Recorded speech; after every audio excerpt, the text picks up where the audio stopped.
बिस्मिल्लाहिर्रहमानिर्रहीम। अस्सलाम वालेकुम। आप देख रहे हैं DNN न्यूज और मैं हूं गुलाम ज़हरा। अब रुख करते हैं खबरनामे की तरफ। अब रुख करते हैं सियालकोट का। हमारे ब्यूरो चीफ हमरान अशरफ की रिपोर्ट के मुताबिक सियालकोट पुलिस की कार्रवाई। बीवी पर पेट्रोल फेंककर आग लगाकर कत्ल करने वाला सफाक कातिल चंद घंटों में गिरफ्तार।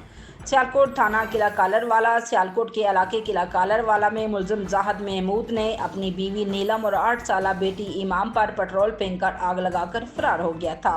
पुलिस ने आग से झुलसने वाली खातून और बच्ची को म्यू अस्पताल लाहौर भिजवा दिया, जहां पर खातून जख्मों की ताब ना लाते हुए जाँ बख्श हो गई। झुलसने वाली बच्ची का इलाज जारी है।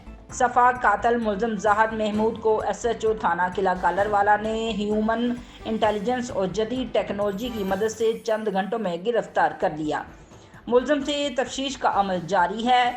DPO सियालकोट मोहम्मद हसन इकबाल ने पुलिस टीम में शामिल अफसरान और मुलाजमीन को सफाक कातिल को चंद घंटों में गिरफ्तार करने पर तरीफी सर्टिफिकेट और नकद इनाम देने का ऐलान किया है।